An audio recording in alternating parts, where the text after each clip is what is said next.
Oh bango basalaka, oh bango bazoloba, quelque chose pour se réconcilier boyokani, mais botei batuni. Pourquoi? Parce que binonde mutu fallait vous avoir exemplaire. Vraiment. Bola sabatu neni batu bakoyi kotambola neni batu bakoza ensemble.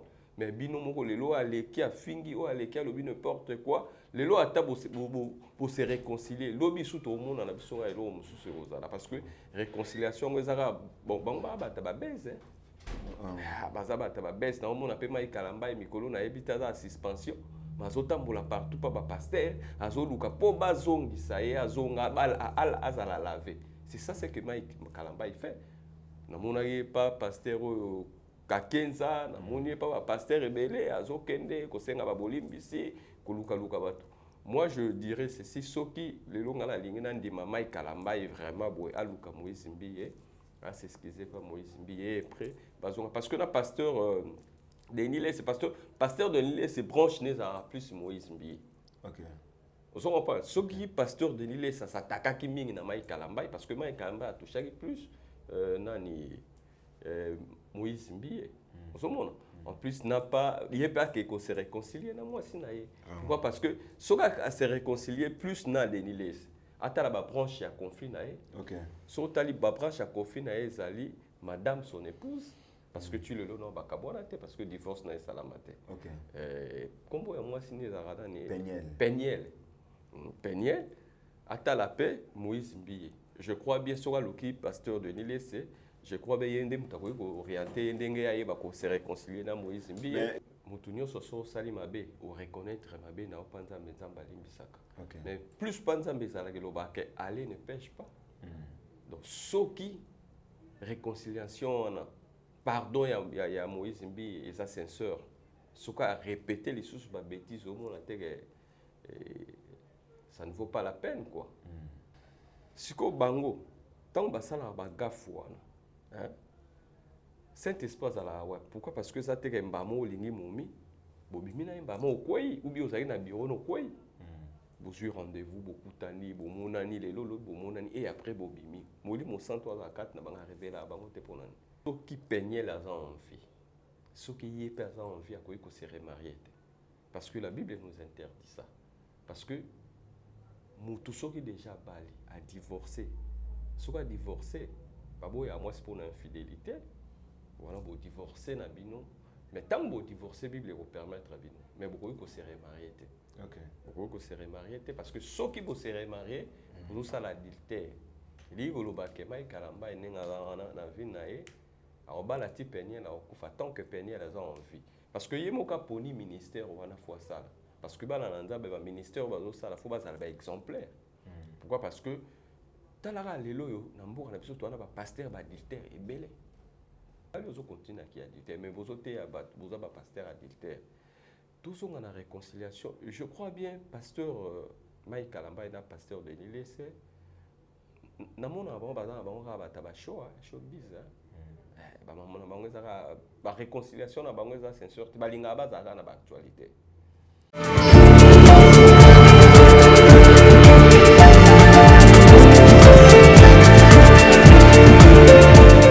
Maxi Bien-être is a dietary supplement. The plants which are inside regenerates the body, cleans diabetes and blood pressure. It removes hemorrhoids, solution for erection issues, early ejaculations and sexual weaknesses. For prostate issues, take your Maxi Bien-être after your medicine treatment. Women who also got diabetes pain, Maxi Bien-être can heal and change lives. You can see that all the people who are taking Maxi Bien-être look better and reflect youth. Take a pod, mix it in a glass of warm water and drink. Then you will be healthy. Maxi Bien-être, c'est un complément alimentaire. Les plantes qui sont à l'intérieur nettoient le sang, ça régénère le corps, il stabilise le diabète, ça stabilise la tension. Il éradique les hémorroïdes, solution pour les érections, éjaculation précoce et faiblesse sexuelle. Vous avez la prostate? Prenez vos médicaments. En même temps, prenez Maxi Bien-être. Les femmes également qui souffrent du diabète, Maxi Bien-être soigne et la vie change. Tous ceux qui prennent Maxi Bien-être, regardez leur aspect, ils dégagent la jeunesse. Prenez une dosette, remuez avec un verre d'eau chaude et vous buvez, vous serez en bonne santé.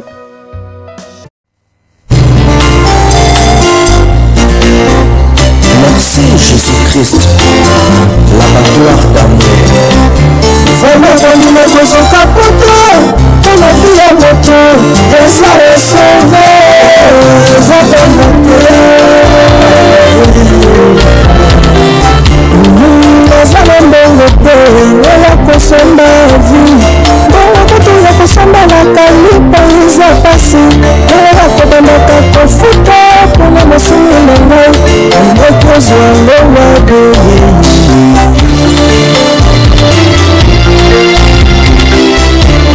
Nazala mbongo te, oya kosomba vie.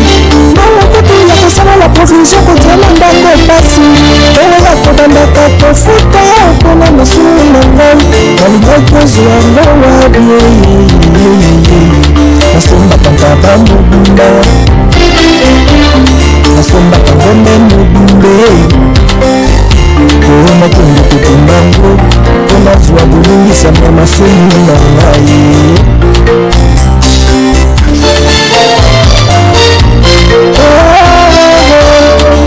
Mpona masoni na ngai ndai akufaki, mpona zwa bolungisami ndai akufaki. Merci pour la bonne amie, salam.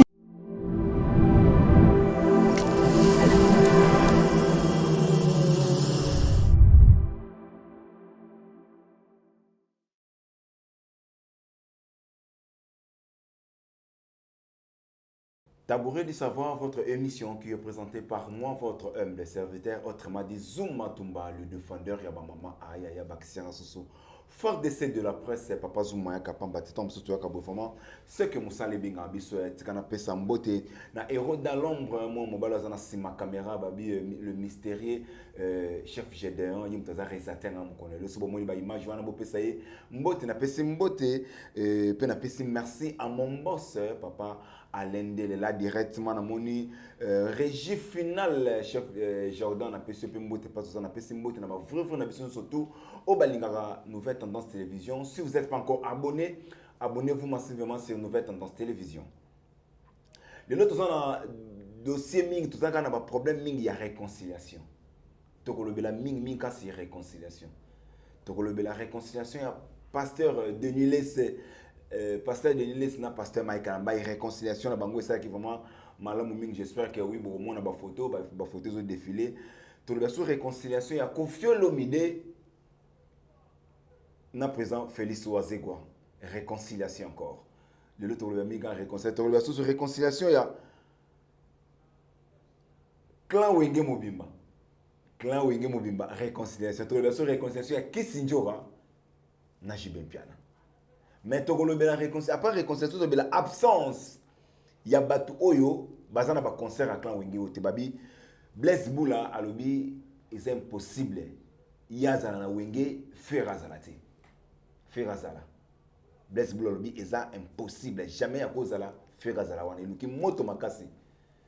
Pourquoi nous avons dit à l'Empela a été dans la réconciliation Oyo? Il y a déjà maman na likamuna biso alelo na pesi mbote na ba frère na biso surtout na pesi mbote à mon habilleur ma grande sœur chérie maminda ya babi boutique d'habillement maminda ya yangunde ko latisa biso babi boutique d'habillement maminda ya babi bokene mbango wana maminda ya zawana yimto ko latisa batu appelez mon numéro na pesi non maminda ya ba chaussures ba veste bien ba chemise pour na ba collation na bino boutique d'habillement maminda ya zawana pour na bino na pesi mbote à maman Geneviève Bosusu Falanga autrement dit maman Yoyo na pesi mbote pas na pesi mbote à maman Elodie la maintenance na pesi mbote pas na pesi mbote na Lili Musomba ML babi motema bato papa biso Titi Kalu na pesi mbote pas na pesi mbote na ba fofo na biso surtout mon réalisateur Gédéon le mystérieux fungola bomona invité nga mokona lelo mbote mwana mboka mbote ndeko Zuma. Bonne santé, c'est quoi? Siko, santé, ça va dans le Nzambe après convalescence, mais Siko, ça va. Vraiment, affaire poison, vous avez empoisonné, Rimer et Tambola qui m'ont pas dit sango va empoisonner. Est-ce que c'est vraiment vous avez poison? Non, c'est pas vrai. Biso banzoto et kota poisonné. Vraiment. Faut comprendre. Type poiseuse, elle vraiment sentir au kutana. Vraiment. Toi, na biso tomela guao et Jésus-Christ quoi. Vraiment. To tcheno ongobo. Na olia na ngape. Mais na odaete. Mais to éviter de to tambola ka bon. Poison rose na ngo pinzamba épargner. Vraiment. Mais moi pe ba malaria, moi ba typhoïde et bikaka et ba infection pe ya makila ya mwana nde ba to balobaki poison mais vraiment. Maintenant ça va par la grâce de Dieu. Pesa kombo pona ba obayebi te. Bato bayebi ngai te nga Yves Kitoko. Je suis un homme de la culture, journaliste et en plus je suis aussi dans la politique. Vraiment. Mais bato baka moi te parce que tu as la casquette belé. Mutogo ko c'est limité te na nini. Pourquoi? Parce que moi soki na oleka plus na ba émission ezara culturelle parce que je suis un homme de la culture. J'aime la culture. Quelle que soit la politique, ou peut tout ça là, quel que soit musalo au pays à mon pandisango. Mais vraiment, branche nanga makasi ezalaka la culture congolaise. Pourquoi? Parce que le même celui to kota dans le monde de la politique, ils a plus potoye bandengeni on peut booster la culture congolaise. Oui, dans le monde de la politique, on a vraiment sur na kota plus. Ça pour booster le monde de la culture. Merci beaucoup ndeko Yves Kitoko yimta sa invité nga mokona lelo to meka kolobela na mingi to banda pe na au lieu de la culture, tout le makambo ya réconciliation, il y a les deux pasteurs, tout le monde pasteur nabiso prophète Denis Lessi, na le apôtre Michael Ambaï, réconciliation na bango après avoir ba makambo belé les kana après ba crash belé sami entre bango mibale mais attaque bana na Zambie lelo ba se réconcilier. Message ni cause la paix, réaction ni cause ani sur yango. Je crois bien ce qui fait mal, réconciliation oui bien sûr. Mais le problème est que bango bazali ba memi ba paté.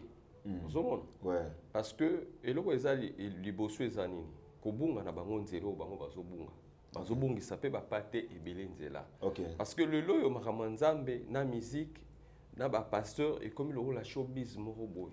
Comme le rôle la ba faire moko boy. Pourquoi? Parce que o bango basalaka, o bango bazoloba quelque chose pour se réconcilier boyokani. Mais botei batuni. Pourquoi? Parce que binonde mutu fallait vous avoir exemplaire. Vraiment. Bola sabatu neni batu bakoyi kotambola neni batu bakoza ensemble. Mais bino moko lelo aleki a fingi o aleki a lobi n'importe quoi. Lelo ata pour se réconcilier. Lobi sous tout le monde na biso elo mususu rozala parce que réconciliation ezara bon bata ba baiser. Bazaba ba baiser na omona pe mai kalamba mikolo na ebita za suspension. Mazotambola partout pas ba pasteur azoluka po bazongisa ye azonga bal azala laver. C'est ça ce que Mike Kalamba il fait. Na monaye pas pasteur Kakenza, na monaye pas pasteur rebelle azokende ko senga ba bolimbisi koluka luka bato. Moi je dirais ceci soki le longa la ligne na ndima Mike Kalamba est vraiment boy aluka Moïse Mbiye. Ah c'est excusez pas Moïse Mbiye prêt bazonga parce que na pasteur Denis Lessi, pasteur de Denis Lessi branche nez à plus Moïse Mbiye. Vous comprenez? Ce qui pasteur Denis Lessi ça s'attaque qui mingi na Mike Kalamba parce que Mike Kalamba a touché plus nani Moïse Mbiye. Vous comprenez? En plus n'a pas il y a pas que se réconcilier na moi sinaye.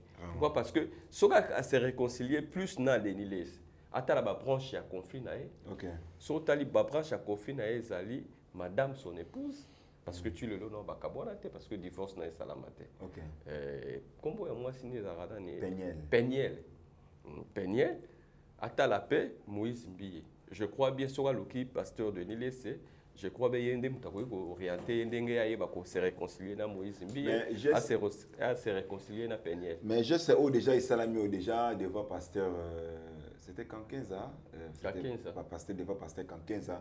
Geste on a déjà geste déjà bolimo, geste déjà banana Zambé, on doit quand même féliciter bango quand même ndenge ba se réconcilier bango. Le problème est que zani ni bon. Mais Nzambe nenga zawana aza plein d'amour, plein de bonté. Parce que mutunyo soso salimabe ou reconnaître mabe na opanza mezamba limbisaka. Mais plus panza mbezala ke lobake aller ne pêche pas. Donc soki réconciliation pardon ya Moïse Mbiye et sa sincère soka a répété les sous ba bêtises au monde ça ne vaut pas la peine quoi. Au moins tika nous bien ya na wenge BCBG 4x4 on ose bela sur Denis Lessi. Oui parce que au moni lelo yo ça fait mal hein autant la que pasteur na bisoma Denis Lessi até ya quand même au monde na ba bêtises comprends yo mondimi nayebi te soki bamondimi na bango bakoma bafanatique na bango lelo omoni ke pasteur maikala mbai pasteur na biso vraiment teyaka biso kitoko mais omoni na babétise oso comprendre oyo biso kutu oyo babengaka biso bapécheur makambo mosusu tokosala yango te mais bango soi-disant bana na nzambe bakosala babétise wana ozomona pourquoi parce que bango bana na nzambe balobi ke batambola na molimo mosantu comprendre molimo mosantu arevelaka bango molimo mosantu azala kati na bango ndeko na nga Zuma oyebi ndenge oza na eske so olingi momi lelo na 10h05 est-ce que na 10h07 mbamo bobimi bobima te ezalaka lisolo rendez-vous moi yoyebi kaka ndenge ezalaka et après ti oconvaincre momi mpo bobima na ye sikoyo bango ntango basalaka bagafu wana Saint-Esprit azalaka wa pourquoi parce que eza teke mbamo olingi momi bobimi na ye mbamo okwei ubi ozali na biro nokwei bozwi rendez-vous bokutani bomonani lelo bomonani et après bobimi molimo santo azala kati na bango arevela bango te mpo nani ozomona lelo oyo maikala mbai akoki kosala réconciliation par rapport ya baconflit oyo aza nango mais atala sikoyo etamboli na ye nazoyebisa mpe boye atanke aza mwana nzambe ayeba yango soki peniel aza envie soki ye mpe aza envie akoki kose remarie te parce que la Bible nous interdit ça parce que mutu soki déjà bali a divorcé soki a divorcé baboya mwasi mpo na infidélité wana bodivorce na bino mais ntango bodivorce Bible ekopermettre bino mais bokoki kose remarie te bokoki kose remarie te parce que soki bose remarie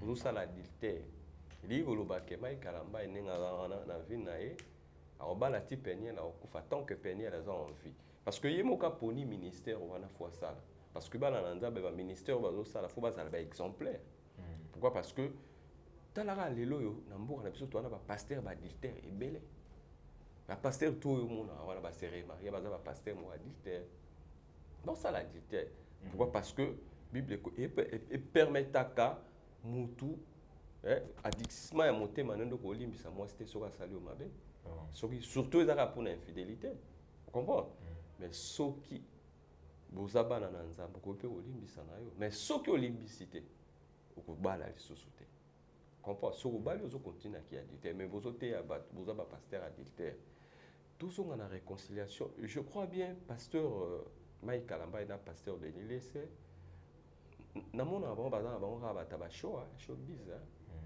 bamamona bango ezaka baréconciliation na bango eza sincère te balingaka bazalaka na baactualité. Merci beaucoup, on a passé, donc félicitations à Bino, Bassi Nzambe, quand même réconciliation et salami, félicitations à vous. Tout le monde a réconciliation sous il y a Tomoni, les deux grands musiciens République démocratique du Congo, Kokutana, Kopesana Pebambo, Télisusu, Koulia et Sikamoko, Sikamoko. Là on parle de Kofi Olomide et Félix Ouazegwa. Au cours de l'année, on a une réconciliation à Félix Ouazegwa, Kofi Olomide. Après, Banzembo, après, Rando Belé, et là, réconciliation salami. Au cours de l'année, je crois bien, vient à ce monstre. Alors, ben, que Baroyo, quand on a Kofi Olomide, on a na Sata Barosolo. Mais pourtant, on a Sata si Basola depuis Kala. Vous comprenez? Il y a un grand frère Nabiso, vous allez comprendre que on a Sata Basola, on a déjà. Fona sur ça peut frère na Kofi Olomide. Pourquoi? Parce que le lo biso toza ba homme de la culture.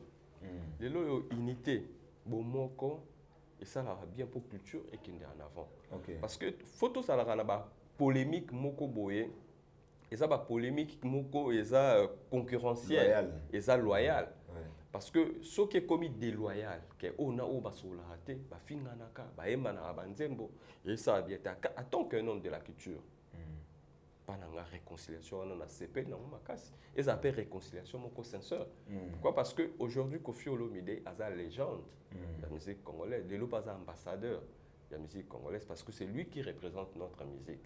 Lui, que réconciliation, c'est une pas. Dans le lobby, et sous kakaka, na waze quoi te. Et qui est na JP, et qui est na Wera. Tout le monde peut Kofi Olomide na karma, pas na karma, pas faire sika moko ba sololi. Parce que wane osala bien, c'est la force de notre musique. Nga vraiment pas na ngana lingaka concurrence moko eza nango loyal. Nga na salibor na ngana biki lekitel. JP pendenga lela ba yoji na ye mutakoka na yazate. Yangia mapé stratège au mona ke la concurrence na biso ezala loyer pour musique na biso ekende. Pourquoi? Parce que les lois sont totali na musique na biso nous reculons dans le trou. OK. Musique na biso zo avancé té. OK.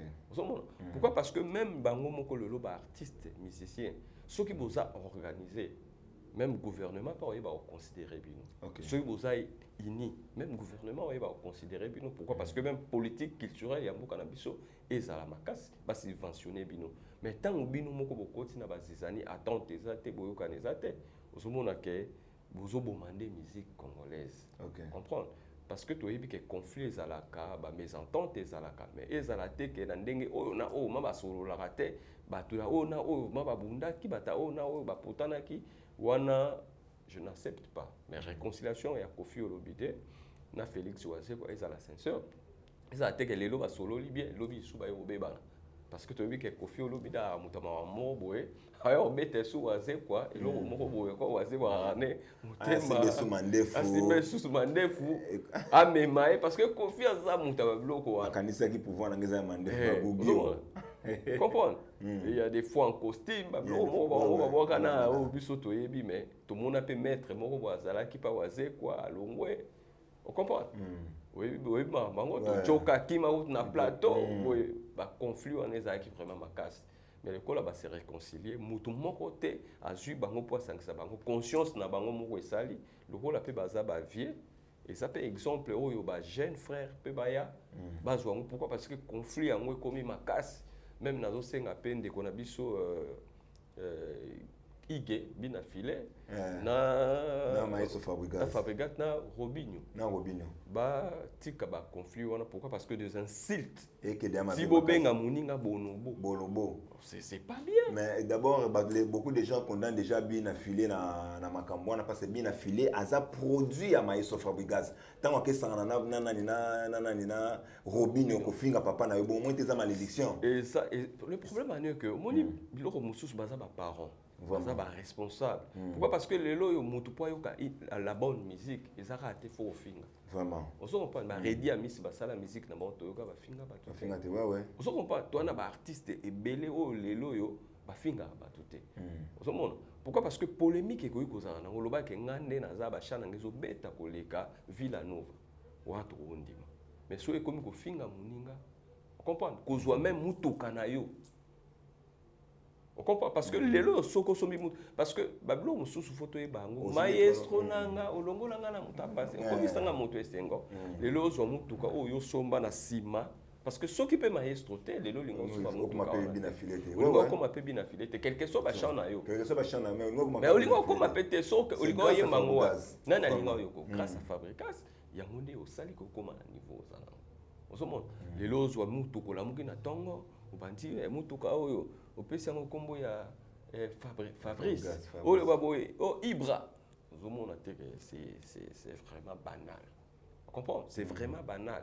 Pourquoi? Parce que moni respectons bateau basala biso bateau balakisa biso nzela et ça très important.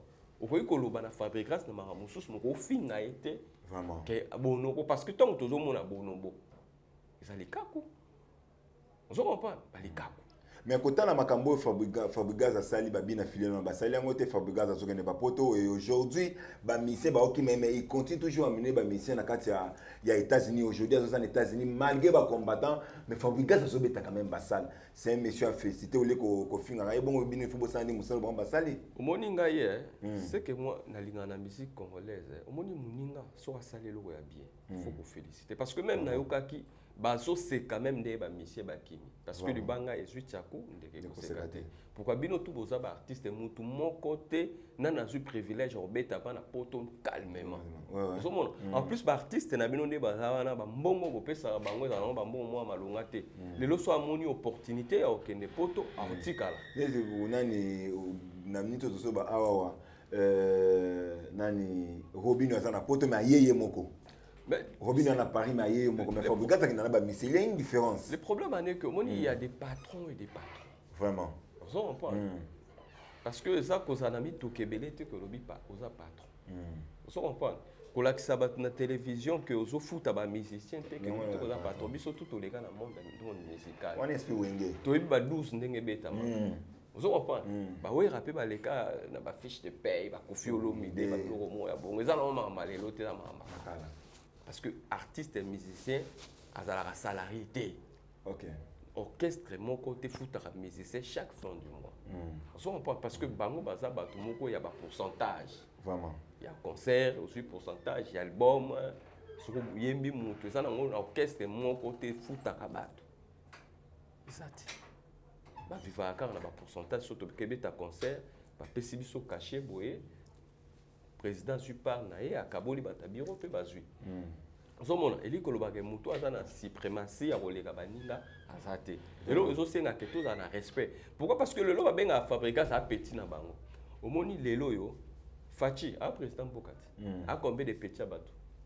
Belé. Belé. Mais le bateau va respecter parce que lui est le président de la République. OK. Zomona tant que mutu azala président na yo, Il faut respecter. Il faut respecter. Zomona quelque chose à qui petit ma kamba ki bino, a orienta ki bino.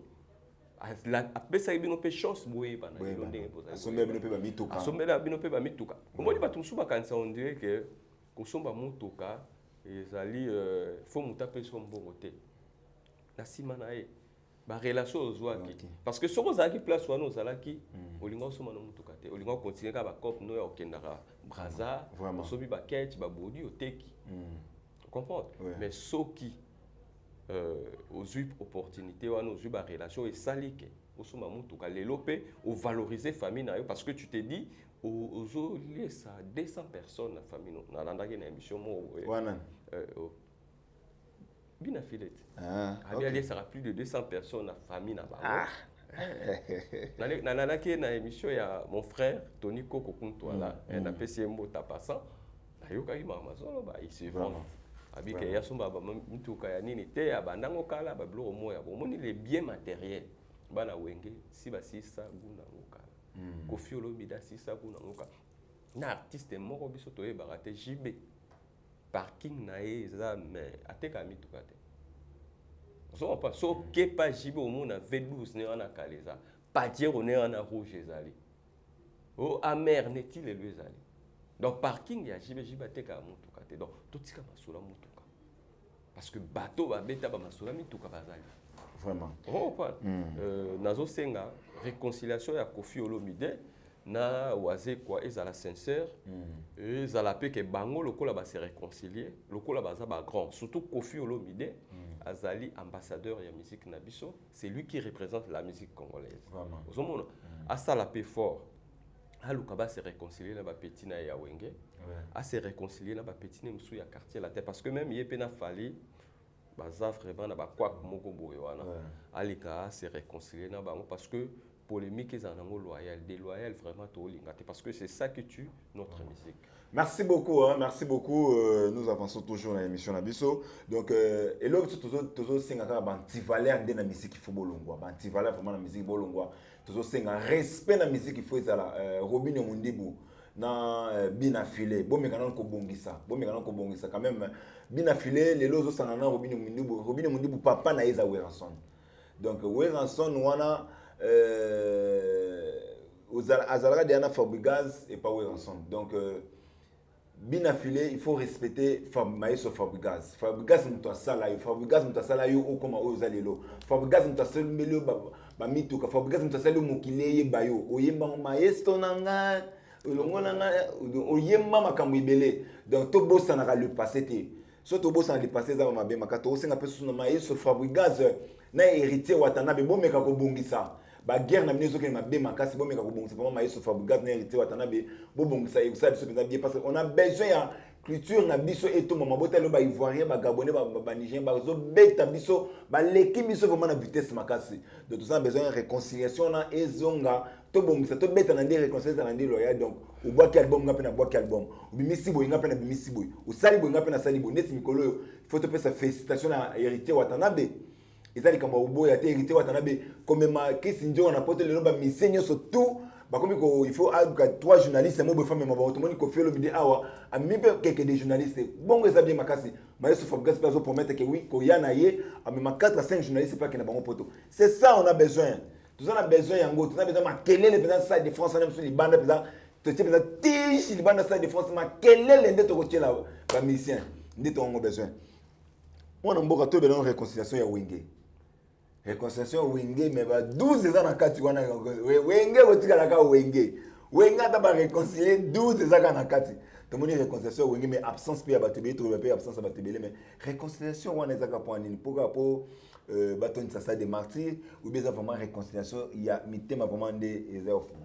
Je crois bien réconciliation à Wenge 25 ans après. Pourquoi? Parce que sali pluie et bon temps, on attend dans bango à Wenge parce que biso le tout toi ban à Wenge. Ouais, c'est un esprit Wenge. Toi ma esprit Wenge à part bi bala musique mais toi esprit Wenge. Ouais. Il dit que le baké Wenge yaki na mamnango.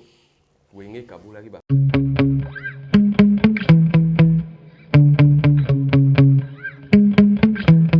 Balata bakosa enfin molakisi ya solo aye Rose Couture, la haute couture au rendez-vous pour événement na bino nyonso, anniversaire, mariage, conférence, concert et autres. Luka Rose Couture pour olata kitoko batonga bakosa. Pour tout contact, papa, maman, bana pona biso nyonso tu babetela yo lisolo te. Luka Rose Couture po olata kitoko bavoi d'idée.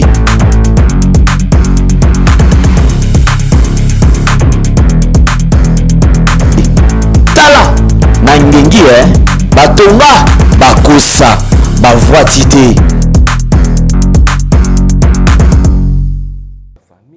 Wenge sala ki o fallait sala.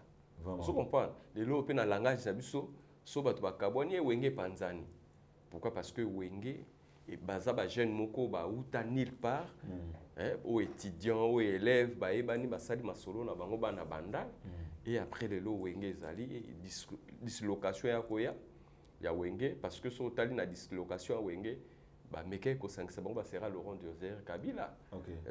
Gouverneur ya tant wana j'ai oublié les noms sangisa bango pour ba réconcilier bango mais simbate Wenge ro panzana jiba ke na ba Blaise Boula ba ke na ba Emelia ba Limpela we ranson ba ke Didier Basela Adolphe Dominguez et après branche Wenge wana tant ka boire na des côtés Wenge BCBG Wenge maison mère na maison mère petoke tatai ba humilier pas te ba petit na ebele kuna ya Wenge et après tata kei Didier Masela kei koto peto ozwa ingénieur Seleboula ale makaba bango pe koto balongwe do ba patient kusangila ba Emelia ba Limpela bango pe balongwa ki ba fikare azaka ka fikare azalaki to mboka lia asali boya ke boye alimbonda o sati ke dislocation ma ya Wenge zaki makasi. Pourquoi? Parce que tu vas bana Wenge basali temps na bango fallait basala o ba mission belé petit ba kufa ba otika la sala ngote Vraiment ata ba polémique na bango ba osa ba otika la sala polémique o jibe na wera basala. OK. Pourquoi? Parce que biso yo to panzana ka parce que famille panzana pena pona jibe na wera panzana o senti que biso talaka ba se wana bo jeunesse o senti que ngakala bando benga de la forêt. Vraiment Antique ba benga de la forêt banini bona ba école primaire bani mais tant Wenge yo panzana nga pona nga binadaake ma binada ma fan vraiment ya JB au saranate JB vite vraiment mais on était tout le temps na batu ya wera mais on sentit que sous bo fan na ba mista bozo discussion ko jibaleki TH bo ça ma ba débat sur Wenge. sur musique quoi. Sur la musique congolaise, Jiba Beti dans un spectacle, au monde, ouais rappé plein, stratège. Les lois de réconciliation, les kolobake, Wenge et sa famille. Ngai avant réconciliation, mais Wenge déjà, moni ba conflit à Wenge. Ce total, il y a un conflit moko ezaki nango musical. Vraiment. Mais ce qui au tali, Wera ou bien à JB. Jour où il y a un accident, il y a un centre Nganda. Il y a un bosso, il y a un JB. Mais il y a un Kanati. JB Kenda Mabouema, pas vraiment senti que Nengewana Ketala Wera. Et il y a la famille, Banana Bango Bazar ensemble. Parce que la Bassina Bango Pe, Babande Bazar ensemble, quel que soit Bango, conflit ou Ezalaki. ozomona ba conflit ezalaki hier moko mais ba omona ke bazalaka na souci wana parce que esprit wenge eza esprit moko te ya rancune moko boye ya kotiela moninga poison. Esprit wenge yango wana te moni wenge wana baza vraiment ba amis ba frères osoko bazala ensemble ba vivant ensemble ba galérer ensemble ba defa ba mbatia bato bazobotola bango ensemble likoloba ke bolingo wana ezalaki malgré moto ya wenge senga ke bato mofuba ya bakabola wenge pourquoi parce que na ba orchestre belé za la keso bo na moto ba vie ba omona ba okokate fo tchaka esprit mo ba panza bino yango wenge panzana ki lelo 25 ans après wenge sangani parce que balobi à part concert wana ba kozana ba concert mususu ozape ba VIP album pe ekozana ba free de sida to moida ba combattre ba te ba bi concert beta. Mais le problème est que moi je dis ceci ba combattre ba tikana parce que boni combat hein pour esa émission ya ba combattre parce que nous avons deux frères toi na bandeko vienanga pe wa yambo boketu premier toi contact mais moni combat na bango faut un peu loyal. Pourquoi? Parce que pourquoi attaquer seulement les artistes et musiciens? Pourquoi attaquer les artistes? Pourquoi tolingi to ma culture na biso? Vraiment. Les combattants. Est-ce que vous assurez que so beti JB détournement na Congo sili? Vous comprenez? Yo kati soko yo lobi ke ba missie ba obeta na potote politique à Congo changé. Le problème est que to tchaka marambo ebele na mesa. Ezate ke bangunda na biso to boaka to renouveler rango pour que lelo nazaki munguna ya Mobutu akei na komi munguna ya Kabila akei, ça sera la continuité même lelo soki papa na biso Martin Fayulu a su pouvoir lelo vous soutenez Fayulu lelo biso so Fayulu a su bobundisaka Fayulu combat ezala loyal botika ba mission libre botika ba artiste mission libre parce que bango bazala rien à voir. Pourquoi? Parce que le artiste et musicien ça musala na ya oyembe na moto. OK. Lelo na moni Kofi akendaki na Angola. Il kolobate ke Kofi aza vraiment vision ya Lorenzo Kofi Mutala tiango. On se comprend ba artiste na biso bakenda na ba pays belé Afrique pour na sala campagne na ba ya bato belé. On se comprend. Lelo yo ba photo circulaire qui a fallu pour na Rwanda. Na Rwanda, ça fait absolument rien. Pourquoi? Parce que baza ba artiste ba vivre na art na bango, ba yemaka, ba komisaka batu, ba sala batu bazala. Ozomona bango teke mutu basala que lelo pomboke comme na niveau ezali. Pourquoi? Parce que lelo yo na musique na biso tokolo bateke mbala moto embaka tema Congo. Mais pourtant musique na biso la culture na biso. Photo teka yango, photo sala ba thème ba buleka to emba Congo ba Kofi ba yembela Congo. Ba JB so totali ba yemba banti ba Kinshasa. On se comprend ba waze kwa ba yemba qui demande le peuple. Ba mission na biso ba yembaka bango nde na yebite so ba yoka ba chant na bango. Ozo comprendre baza rien à voir na ba biloko wana combat na bango ezalwa mboko eza biso tout so lingo bundisa gouvernement yaka na mboka bundisa. Ozo mona ke ya ko beta ka ba musicien ke ya ko sala ko linga bango te ba prester vraiment c'est quoi ça? C'est quoi ça? Parce que so lingo renouveler ngunda na yo renouveler na ndenge mususu. Mais pénaliser les artistes et musiciens, vous comprenez? Bon, c'est l'autre. Les musiciens, c'est l'autre. Est-ce que JB ou Kofi va gérer nini l'oroni na mboka au Congo? Et l'oroni JB ou bien ou na l'époque on a pas koloba pas na Raïs a aussi bango na minute op. Et l'oroni JB koloba na Fati. JB va conseiller à Fati pour que le Fati améliore le contrôle de vie à bango baza ba artiste. Ezaka ba edikaka biso ba sepeli saka biso ozomona botika bango ba beta musique na bango ndenge fallait zala soki bo revendiquer bo beta ba politicien pour bango ndem to ba gérer Congo les artistes bazo gérer Congo te ozomona na senga bana ba combattant ba ndeko na biso ba combattant il le temps que bo meka un peu ko tika ba bloko wana ki mutema mabe bolongola ngo parce que combat eza ya te ya ko beta ba musicien depuis bo bandi ko beta ba musicien awa bolobaki ke Kabila kende pour mon chose Félix a joué sous bozongi les sous même combat Félix en plus a tapé opposant opposant vous étiez ensemble avec lui vous comprenez dès que tu viens absolument a déclaré whisky na yo a sombela président de la République vous comprenez que to aider na nous ba musiciens pourquoi parce que ngai na lobango je suis un homme de la culture il faut aider des artistes et musiciens ça n'a rien à voir na marambo na biso politique bango kutu pour na sabino que bazar rien à voir na ma politique parce que politique culturelle ya mboka na biso ça par terre tout ça na politique culturelle terre parce que les lots même artistes na biso baza subventionné les lots même artistes na biso to na studio ya malonga ça la spectacle ni ya Congo ya malonga ezali OK bozo bundisa bango bon ministère culture et arts mais je crois bien tout ça na ba ministre culture et art moni ba quota mingi ya ba parti politique on comprend. Et ça la faut mais les lots tam suna desi moi na lokola ya papa na biso tabule mutaza na tête wana mais les lots yo parce que la culture ce n'est pas seulement la musique on s'en comprend toi na ba cinéaste toi na ba plasticien toi na ba même ba coiffeur même ba couturier on s'en comprend baza na art on s'en monde il koloba que na bula que on dirait yepé sera comme na place wana oyeba ko innover. Parce que le lot, on ne va pas notre culture. Culture, on a vu ce zambon. Le problème est que, au Koyi, quand ça a chanté, c'était un problème. Oh, papa, nous, on a écouté. Vous comprenez? Parce que ceux qui papa, nous, ça, il faut y avoir besoin d'informations sur ça, papa, nous. Parce qu'il y a des difficultés, papa, nous, raconter. Vous comprenez? Il y a un qui s'appelle na certain. Parce que certain, on a besoin de musique, ça parteur. Les musiciens vivent à Kakaka.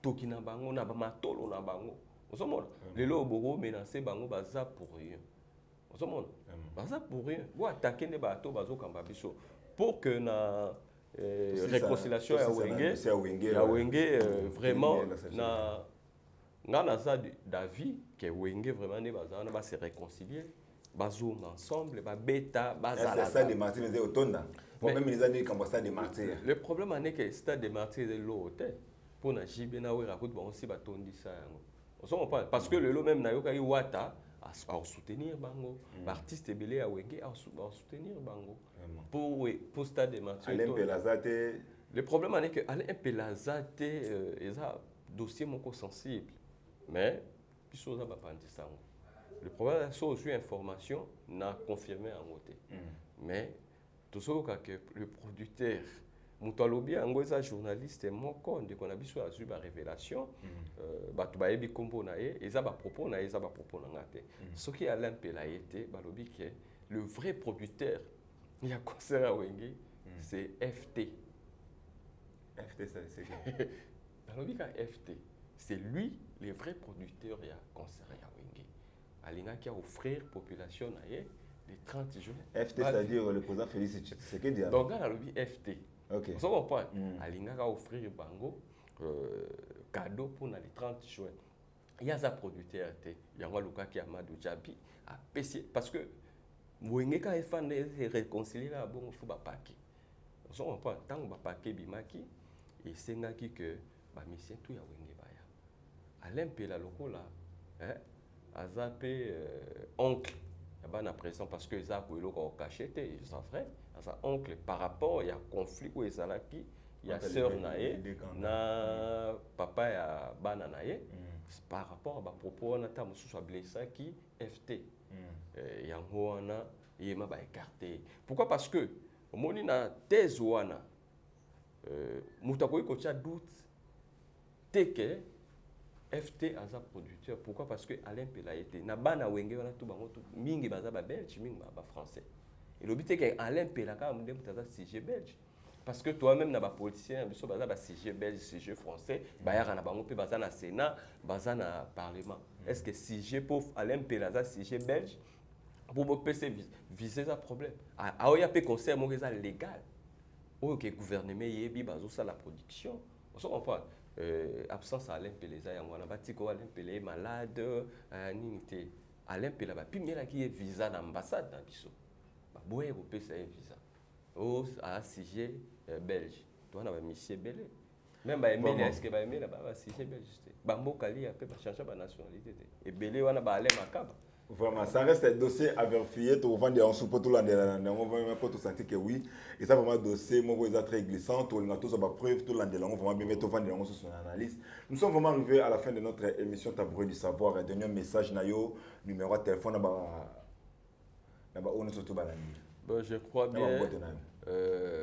Dernier message Nangé Zali, vraiment, biso tout ça de même avis que les musique na biso zala bomoko bo se réconcilier et za paix sincère et za la paix et na kati ya motema.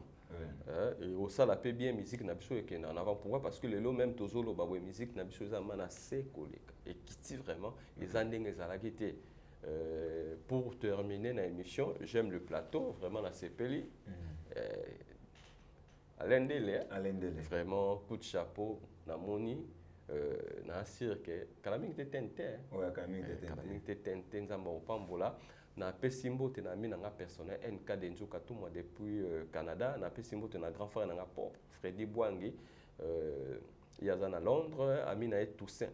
Lutumba, sans oublier moi ça taille alors ben pour la boakae na zo batezuma MP Marina Machou Munganga ba gros bisous il y a trop quoi na pesi popol Kundo depuis France très aigué na pesi bato tout balinga ngambote quoi sans oublier Pascal Nyembo Muyumba il est président parti place na Zalara quoi. Pascal Nyembo Muyumba na Pesimbote numéro à contact nangezali plus 241 89 311 32 55. Merci beaucoup. Nous sommes arrivés à la fin de notre émission Tabouret du Savoir, Babi. L'émission qui a été présentée par moi, votre humble serviteur, autrement dit Zouma Tumba, le défendeur Yabamama, vaccin sous phare de la presse. Tu as quelque koloba, tu as quelque kosala analyse, tu sali analyse. Tokoye kolaka ba musalango, ba commentaire na bino, ba suggestion na ba remarque na bino zabino malamu. Contactez mon numéro c'est plus 243 89 66 160 47. Otolobina otolobite botinda biso ba remarque boko mela biso. Soki nzamba lola azongite to monani na mikolo o ezali koya. Bye bye.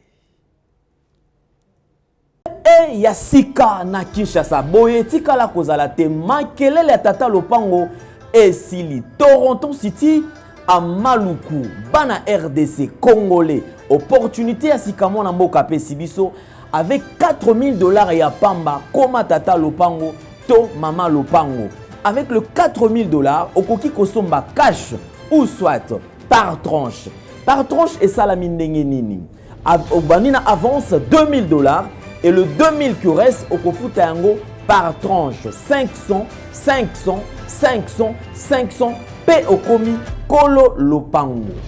Toronto City et Sika Moko très kitoko. Parcelle cadastrée, urbanisée, avec beaucoup d'espace. Nyon surtout au Koluka, au Kokuta Yango.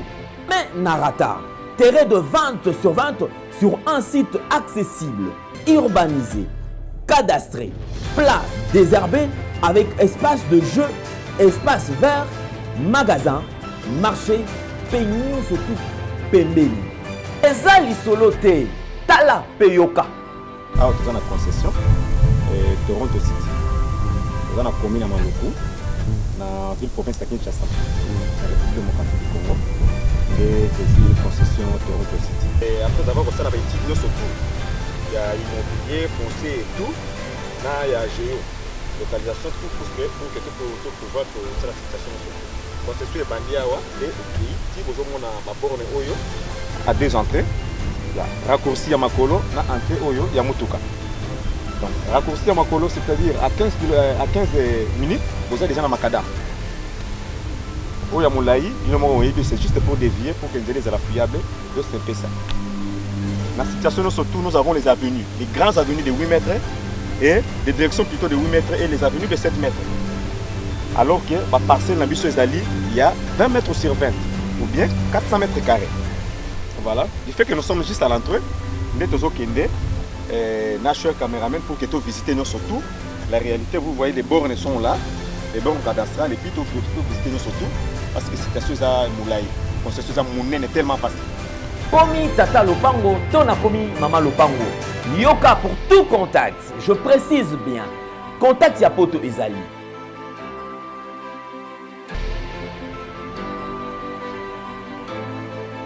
Oya Kinshasa Ezali.